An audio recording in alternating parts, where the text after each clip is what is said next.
Hello mga ka-arte, it's me again at Chansa Ana and welcome back dito sa ating channel. At ngayon naman mga ka-arte ay usapang hair treatment ulit tayo dahil tamang-tama meron nga akong ginagamit ditong pang treatment sa aking buhok. Yan, ngayon ko lang siya nagawa ng video.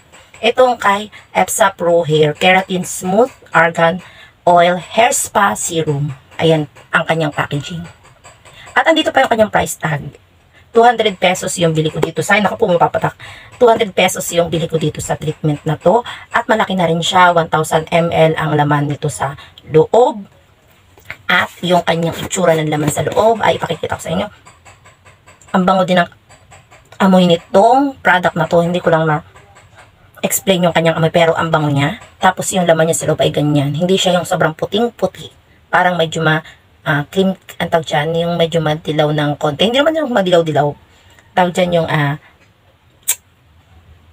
pearl white. Ewan ko, sabi ng asawa ko yung pearl white daw ang kulay na rin, ganun.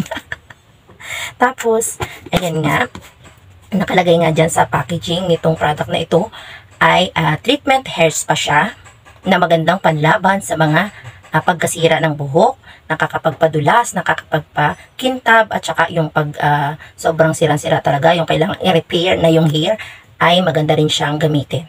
At doon sa mga marurupok at tuyot na buhok, yun nga, super damage, maganda din itong pang-treatment na to.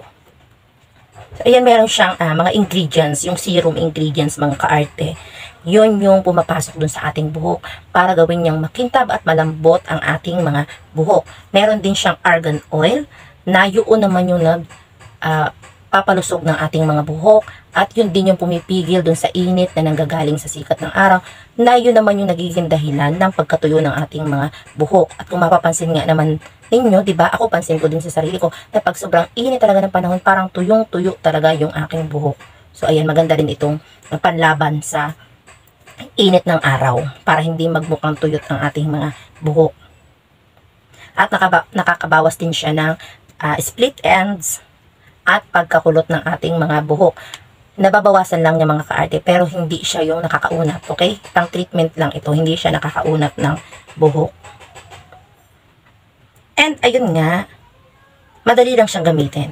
Kailangan magsashampoo lang kayo ng inyong buhok, then imamassage nyo lang itong product na ito, especially dun sa part na paibaba sa pa-ends ng inyong buhok. Tapos 1 minute lang yung babad niya, pero dahil hair treatment naman ito mga kaarte, okay lang na lumampas sa 1 minuto kung hindi naman kayo nagmamadali. At mas makikita daw yung ganda ng resulta nitong product na to kung araw-araw nyo siyang gagamitin. Ibig sabihin, pwede siya gamitin araw-araw. So ayan, syempre ay pakikita ko sa inyo kung paano ba siya gamitin and yung effect niya sa hair. Yan. Ginagamit ko na to, ilang araw ko na siyang ginagamit. Yan. Kaya syempre kailangan ipakita ko din sa inyo yung effect niya sa hair. So ayan, kailangan ko lang muna mag-shampoo ng aking buhok. Wait lang. Ayan, mga kaarte, nakapag-shampoo na ako ng aking buhok. Patligon-ligo ang aking mukha. Mamaya pa maliligo pagka magbabanlaw na ako. Yan. Kahit anong shampoo ang inyong gamitin, okay lang yun. Tapos, tatawag dry ko lang siya.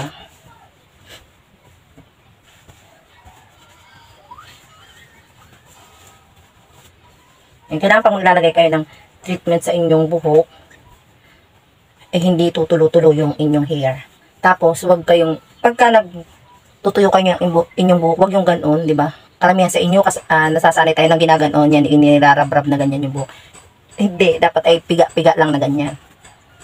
Kasi pagka ginagano natin yung ating buhok, ano siya, yung tawag yan, yung parang nababasag yung strand ng ating hair. Kaya yun, minsan nagkaka-split ends. Okay. Ayan, carry na yan. Tapos, isa-section ko lang yung aking buhok.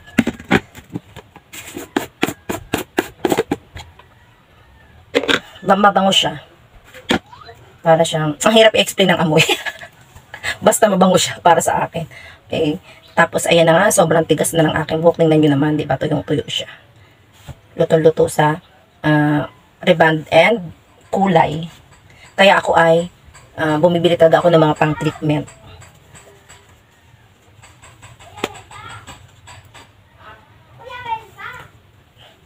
Yan, i-section ko lang to. Yan, ihahati ko na ganyan. Tapos, kailangan naman dito magpupokus kayo ay dun sa part na paibaba. Kahit hindi nyo na siya iabot sa inyong anit. Sa buhok lang talaga. Ha? Yan, tapos massage lang.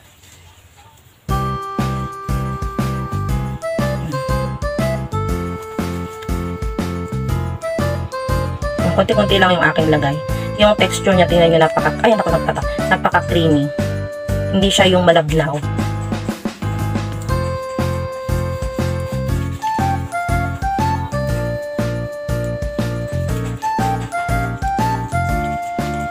Naglalagitikan yung aking buhok eh.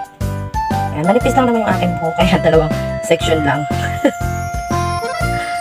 Ang mahalaga mga ka-arte, malagyan ninyo yung indong buong buhok. Massage lang yan. Masusuklay ko na lang kayong aking kamay.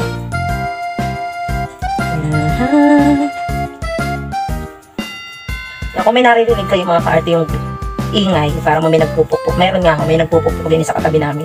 Malapit po kasi kami sa talyer. Ayan, kaya may maririnig kayong ingay dyan na parang nagpupukpuk. Ayan.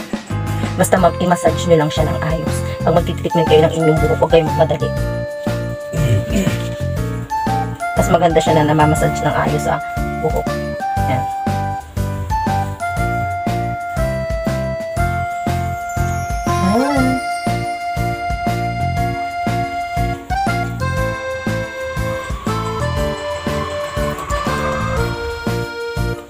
Wait ha, baka akala nyo yung may daya yung aking nilalagayan. Ito, para kita ninyo. Hindi pala kita sa video. Baka akala nyo kung ano yung nilalahid ko sa aking buhok. Yan. Konti-konti lang. And massage niya sa buhok.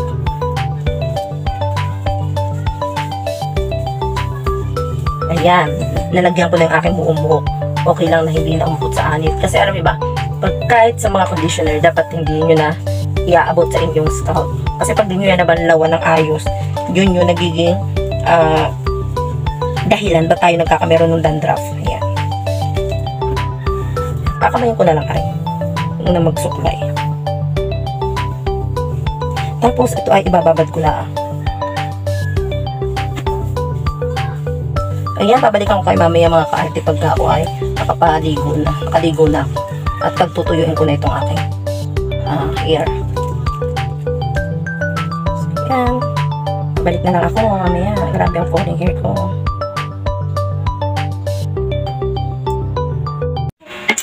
Ayan mga ka-arte, nakapag-bandaw na ako ng aking buhok. Siyempre ako ay naligo na rin diretso. Ako ay magtutuyo na ng aking buhok. Meron po ako dito kasamang batuta. Yeah. Hello. Yan, binandawan ko lang ang aking buhok. Hindi ko na siya nilagyan ng conditioner. Yan, bandaw lang po. Nyam. Yan, paano po tayo magbabalo? Magtutuyo nito. May batang malikot dito. Yan, dito ka na, bebe! Yan. Okay, magtutuyo na ng aking hair. Naka na lang.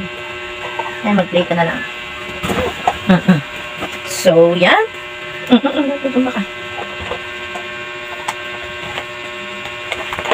Alam niyo ba, magandang technique pagka magbabalo kayo ng inyong buhok. Huwag niyo na siyang masyadong yung ganunin. Kuskus na kuskus. Yan. Alam niyo, ito hindi ko to sinuklay. Basta binalawan ko lang siya.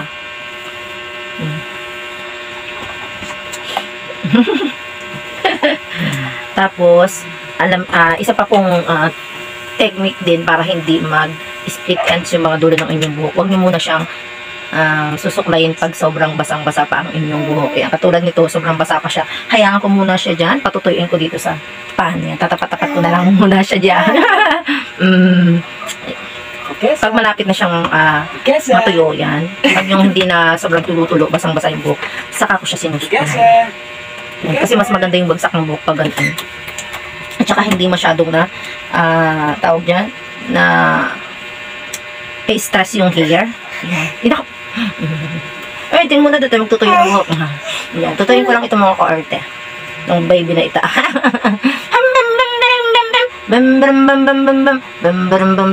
Yan, habang nagtutuyo ako. Tutuyo nga tayo ng hair. Say hi sa kanila. Ayan, hello. Hello po sa inyo. Ayan. Hindi pa po ako nakakapagpariband, para mag-8 months na yung hair ko. Kaya medyo kulot po itong sa ibabaw. Ayan. Ito yung rebonded hair ko. Tingnan nyo, hindi ko yan sinusuklay pa mga ka-arte. Ibinalot ko lang siya nung patuyo ng hair. Ito pala. Yung pambalot ko sa aking buhok. Kasi ito, nag-absorb po siya ng tubig. Ayan. Oh, tuyo-tuyo. Bakit? Tinato ko na ikaw, ba? Anto ka na? Ha?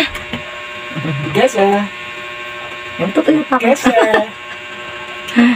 Magtutuyo ako ng buhok ko eh. Makikita natin sa kanila yung effect ng Yes, sir. aking ginamit na hair treatment. So, ayan, tutuyo-tuyuin ko lang mga ka-arte itong aking buhok dito sa aking pan. Ayan. Balikan ko kayo may kaunti pag medyo tuyo-tuyuin na po siya. Ayan ako, ang buhok ay hinihila.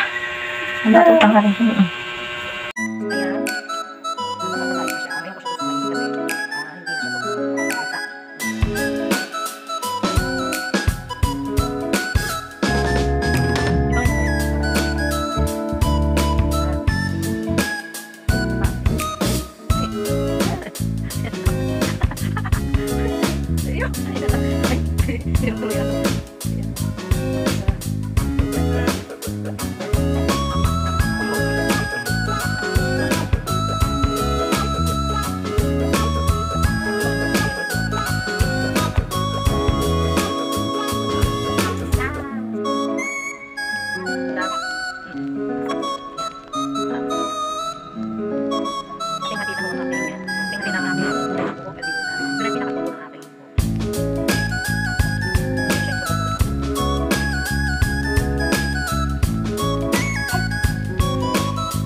Ito na nga mga ka-arte at natuyo ko na yung aking buhok as in tuyong-tuyo na siya.